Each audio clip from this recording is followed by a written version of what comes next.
I've got a really jury-rigged setup going here because I'm just rolling in the money. uh, Gotcha, gotcha. okay. See, it's saying upcoming. Okay. It says we're live on Twitch.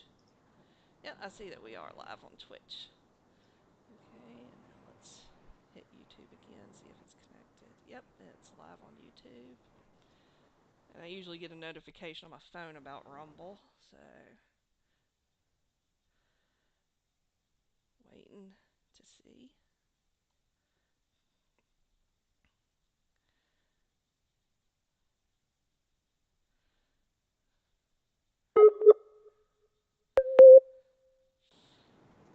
Okay, so I think we are live on, at the very least, YouTube and Rumble, so I'm going to go on and start the recording. Alright, Okie doke. welcome everyone, all like maybe one or two of you who are watching. Trigger work. And then I had total freedom to do whatever I wanted, so that was fun. So I could write whatever I wanted. There's stuff in StarCraft canon now, like the Chimeran pirates, that completely pulled from whatever I felt like at the time. And then we went into Warcraft 3, and I got to work on a lot of cool levels, but the culling of Stratholme is the one I'm obviously most well known for and currently infamous for amongst certain people. Oh yeah, that was a fun map to play. Yeah. Well, the original version was much darker, Oh really? wherein, oh, yeah. Yeah, there were children, so you had to kill children, and they didn't turn into zombies at any point. So Uh, you literally had to, you could follow Mal'Ganis around and try to kill them as they turned into zombies there. And I think in the very first iteration, I had the zombies trying to run away to the undead bases, and you would have to like try and chase down the zombies if you're going to do it that way. But the much easier way was to obviously go crack open houses and murder villagers. That's all these contrivances, written additional lines of dialogue for people were like, "Why are you doing this to us? No, you're supposed to be our prince." And those are actually still in the original game. You can pull those out of the sound files. Um, and but I couldn't include them because it was upsetting someone. So yeah, I mean, unfortunate. I But could see where killing kids would upset some people. yeah, well, that was the first thing I pulled was the kids, but then it wasn't enough, and I had to keep making concessions.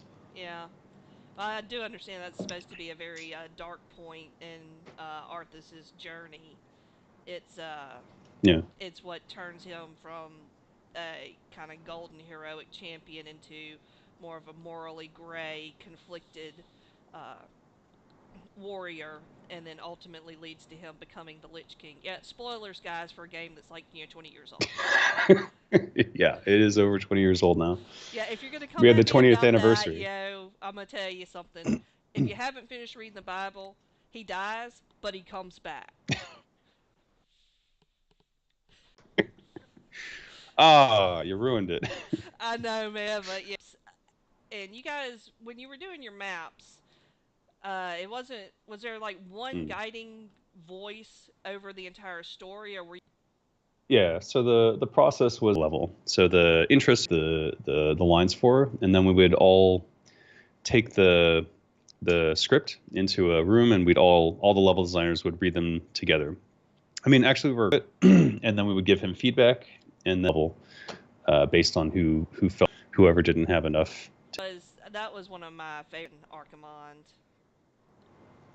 Yeah. Go back and I would download and I would they did that Warcraft Reforged thing and I haven't tried it since then because I just yeah Warcraft. A couple of my friends and I would network together our computers and we and most times and then it settled into like a bringing everybody Coca Colas and Erg, you got to know what you're doing. Well, Zerg can be one of the stands and build multiple hatcheries and just I yeah I enjoy have a really strong story to them. Yeah, with Warcraft and yeah. Well, I know good and I'm sitting there I'm like I don't know quickly they could just get it does what did not into the games with World of Warcraft in November of okay, yeah. 2004. and so I was there for the launch. I remember that. I was just a lowly little English GM, and then I in May I moved over to the web team, and that's where I Uh, stayed. But yeah. So you joined after I'd already gone. yeah, so we didn't have any overlap in our tenure, but I do remember seeing your name in the credits, and I remember hearing people talk about that you had been really good at your job. Wow. I didn't know Yeah, no, I mean, that. because when we especially when they had BlizzCon and all, a lot of us were asking about how you could get over and become a developer, what you needed to do, and of course, I am no programmer. I mean, I just cannot wrap my brain around the whole object oriented thing. I've Right. tried. I have tried so hard. I just can't do it. I can fix code, but don't ask me to write it. But I wanted to get more into like the story and the quest and the narrative. Doing Oh yeah, almost impossible. Because yeah, internal to the company, they could just hire some of the best in the industry. So it was no easy task. yeah, and that was one thing I remember when they had an archivist position open up on the creative dev team. I tried for that, and that was something I always um, felt that was the weakest about WoW was the internal consistency in the story. And oh yeah, I just felt like that got more and more problematic as the expansions went on, because not only did you have gaps opening up in the lore and did you have things that flat contradicted what had happened before, but then you're adding all these rating systems in there and just making them more and more yeah. complex. And after a while, it just gets to the point of where nothing makes any sense anymore. And that was about the point where Corner wherein they need to always have a constant, bigger, greater threat out there, which culminated in I think one of the worst expansions where they built up this like, oh, he's the biggest bad ever, and he's in the Shadowlands and all this stuff, and then at the end he's like, but I'm just trying to save you from a bigger threat. It's kind of like, yeah, the rage. my MMO of choice right now is Unit 3, because Yeah. they're able to build things up, but they're able to keep it reasonable. You know, like if you just finished Right. Endwalker, you know that you've dealt with probably the biggest threat that could ever be. So now where do you go? So now it's smaller threats, but it's more about, it feels like the story's going to be more about rebuilding, learning about the Mm. history, learning about what came before and kind of understanding a lot of these little tidbits that have been dropped through about what the echo is and what it means to have it, and why it's important. And it just Yeah, they're world building. yeah, it's more about world building and more about not facing such great existential threats. Though of course you're always going to have some power mad jerk who's going to be like, yes, I want to take over everything and be God, and you're gonna be like, nah, I ain't gonna let that one happen. Yeah. But they're Well, yeah, that's the thing. Like yeah, they figured out their formula for it, but I have to point out that they did fail in a massive way when the game first came out, and they oh ultimately yeah, had to reset the world. It was so bad, yeah, with and Meteor, yeah. I watched the interviews about that from Yoshi P about when he basically took over the development team, and he knew that they had one chance to save it, and so, mm, and that was also when they started experimenting a lot more. They started doing sillier things like the whole Hildebrand quest series with the just the outrageous cinematics and in-game expressions. That's a mm. lot of fun. Everybody loves that quest chain because it's just so stupid, and you're just like, okay, Yeah, what kind of weird detective show are we on right now? Because it's nuts, but it's fun, and that's something I really enjoy about Final Fantasy 14 is not just that it's got a really good story, but that the systems are consistent across expansions. Yeah, I don't have to learn a mm, whole new method of powering gear and getting all this stuff each expansion the way you did with WoW. The yeah, the bosses are tied to the story. They find ways to make the old content fresh and to keep people running it with the level sync. So Yeah. you got a lot of payoff there, uh, and the narrative is nice and tight. The raids are tied into the narrative. Where they're really getting in trouble now is with all the job systems, because just about it's getting to the point of Yeah. where all the tank jobs pretty much just kind of feel the same, and all the healer jobs kind of feel the same. And they want to add like 2 jobs per expansion, but you're getting to where, okay, what are you going to add that's going to Yeah. be unique? So that's the thing. Like they, all these MMOs, basically any games as a service, falls into this trap of, oh, we have to add stuff each season or however they want to market the time. And then they get into this loop of, well, we'll just add 1 or 2 of these every season, and 1 or 2 of these every season, and 1 or 2 of these every season. And oh, we have to add a big bad. And it becomes formulaic and predictable and boring. Yeah. And they need to break out of that loop. They need to and be like, these are the things I wanted to see, or and like adding mining into the loop, and How the money guys are, they like their with it. It's like, because that they don't innovate anymore. And it's like, well, yeah, but then you get the whole sunk cost. It's like, dude, and the game going for people who really like it, and you move. I think they can go like, but as soon as the player in some other fashion, but almost as long as they want, because Yeah, everyone for various things. other than Not a lot of exciting ones, but yeah, had some issues. But I don't want to ruin that story too much. It's actually really good. But when I'm writing, I actually got to do a dialogue within the towns and the cities and every character was doing. I was writing chicken human. where people After that, can buy it still. that's okay. It was bad because it had to to write all of the frickin' script, half the levels, all these jobs. But the worst, well, they forced someone to put combat, beating up cops and monks and Fight, no. Brazilian jiu-jitsu them to the. You get your PhD, masters It's get part of the tenure. requirements, yeah. Go and finish my Yeah, master's. the game was a for it. All the reviews up cops. Good game. You got a code book or enough. Yes, but they don't talk to a lot of Byzantine history, so I did a lot with the Pentarchy researching that. Byzantium. I love Byzantium. Oh, that's ancient stuff. Yeah, Yeah, yeah. I like the older history because it's just there's so much left to discover there. I mean, if you try and you go do like World War Mm. II or Vietnam, if it's not classified, it's everybody already knows it. But if you're doing Roman or Oh, Byzantine, then there's hold on, still my a lot. kid just came in. Okay. What's up? Where's your mother? You want to go downstairs? Okay, I gotta take her downstairs. I'll be right back. All right.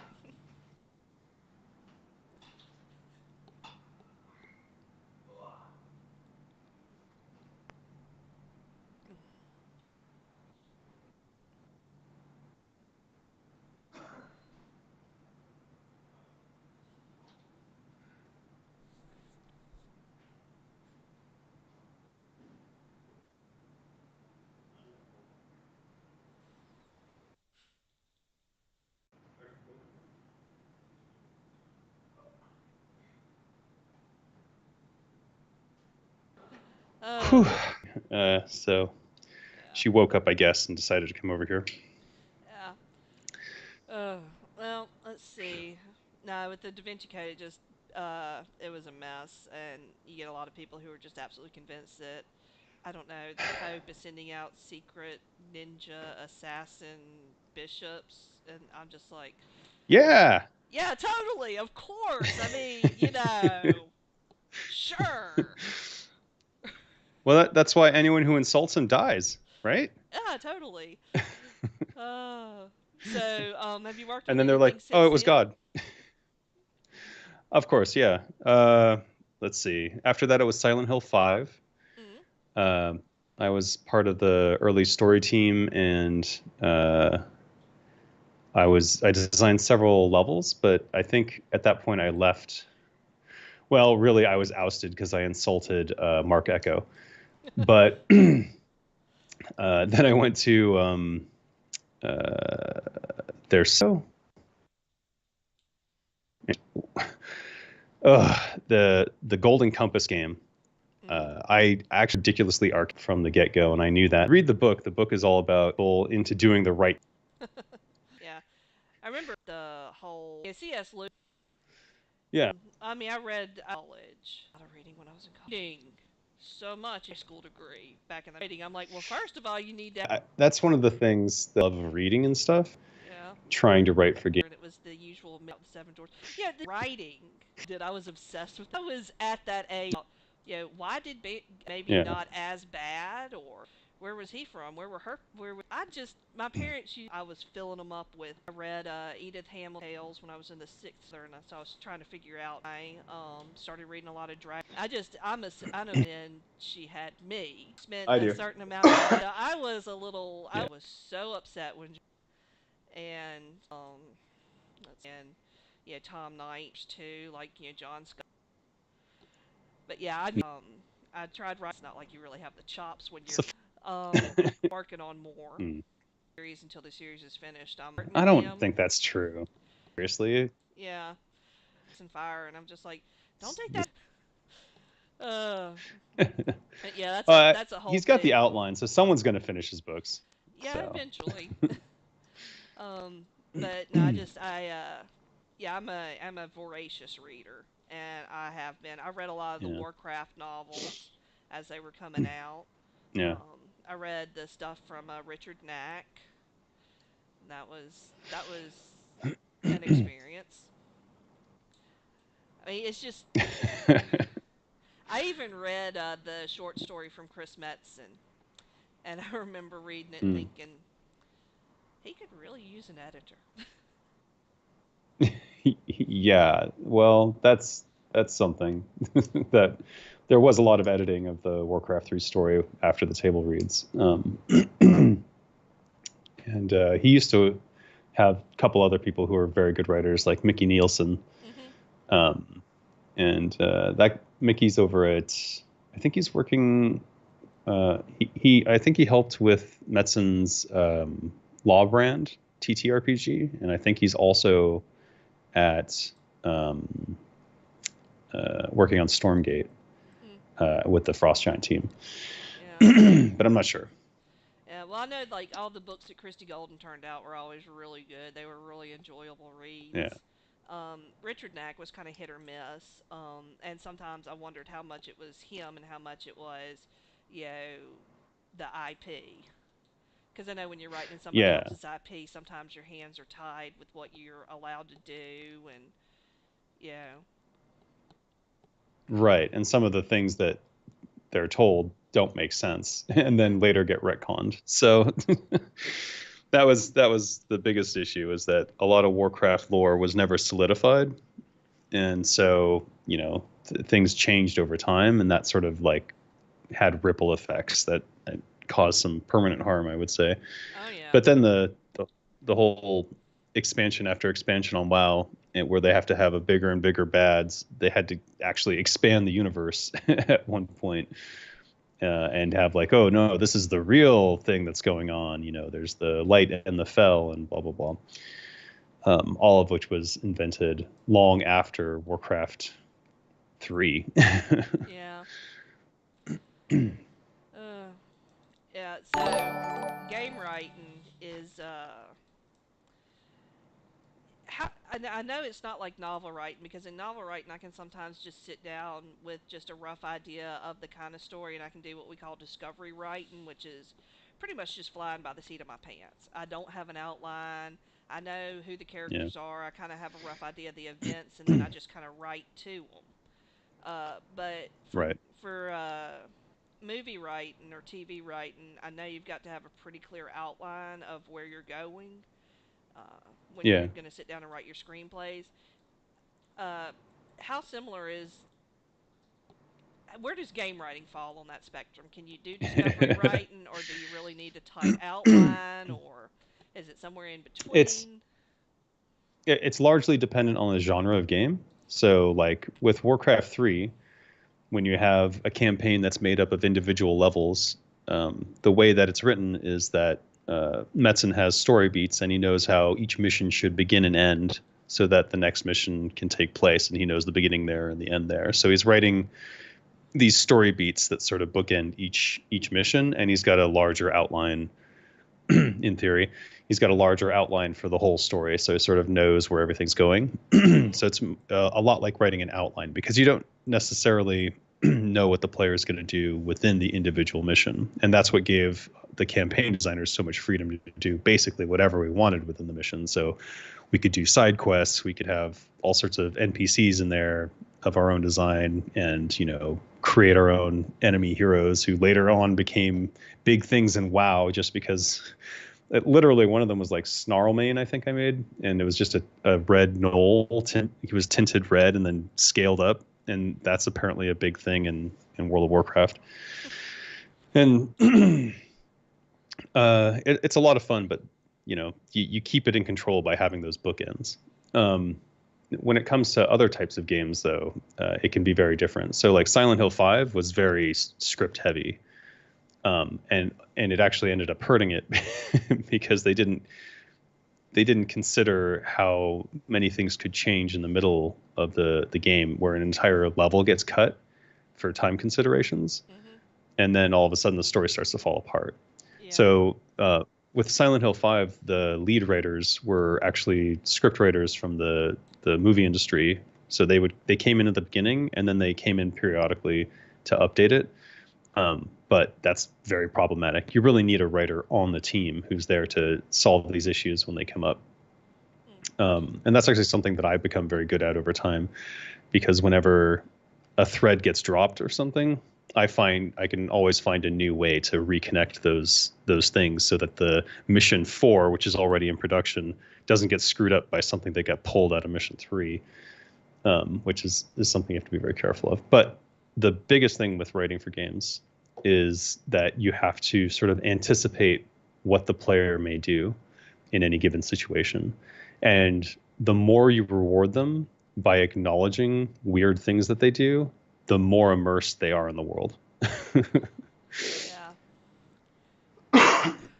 Have you ever worked on any of the? I mean, I don't know what the proper term is for it. I call it cogwheel games, where you have a series of reactions that you can choose as the player. It's kind of more like a choose your own adventure. Like Star Wars: The Old Republic uh, did this. uh, so like where they sort of splice an adventure game in there. Um, Well, no, it's more like okay, you're talking to your uh, companions that you've recruited into your little team or whatever, and you oh, can Mass Effect. yeah, like Mass Effect, Star Wars: The Old Republic, Dragon Age. They Yeah, all yeah, had these where you had basically a series of 3 to 4 choices you could make during dialogues at different points, and yeah, each yeah. one The routed you. BioWare games. Yeah. Yeah, those are basically just adventure games that they spliced in there. But the beauty of the BioWare adventure game is that you're never really changing the story.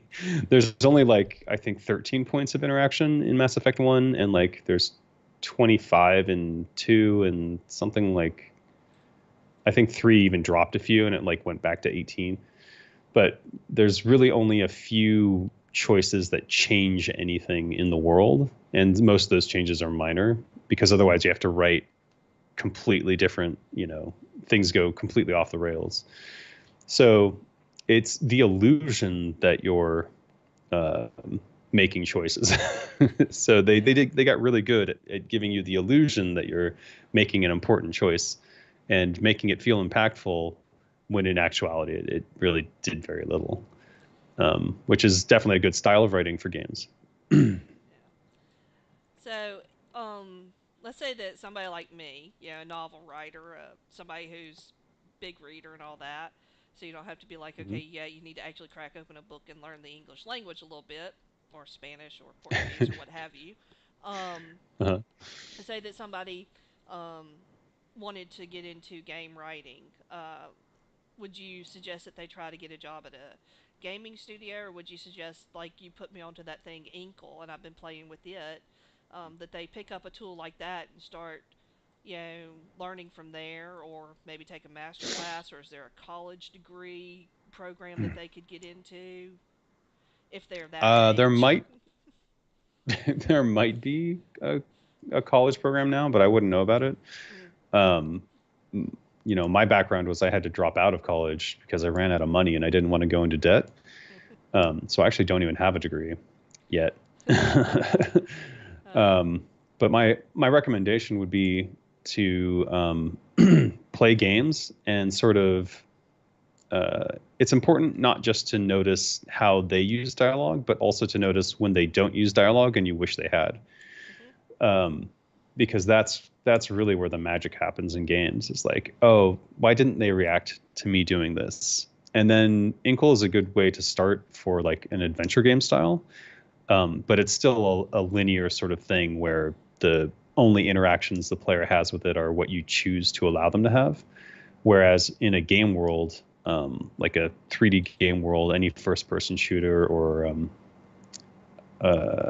Deus Ex actually would be a great one to play, where they give you so many options in terms of like how to tackle a level and what you can do in it, um, and sort of to see what sort of dialogue would I write or would I interject any dialogue here, Mm. um, because it when writing for games it matters a lot more when you don't say anything because if you over explain stuff the player will get bored and like Yeah, info they're not a dumping. baby. Yeah, Yeah. no info dumping.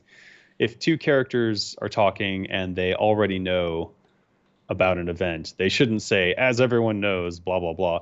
Yeah. That sort of stuff really As it you gets on know, players Bob. nerves.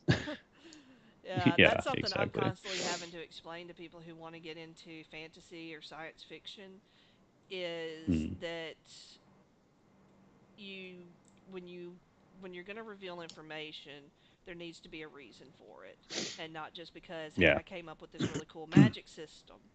It needs to be that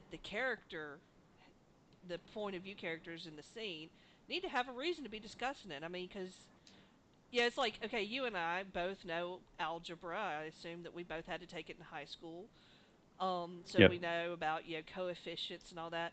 There is no conversation that we're ever going to have though, where we're going to talk about.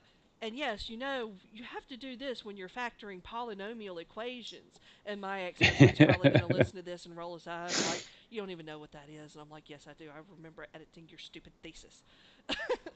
But I mean, it's something But like that. You and I are never going to sit there and talk about, yes, well, if the coefficient is even, then you get us like, no, we're not going right. to talk about But that because it's just an understood thing.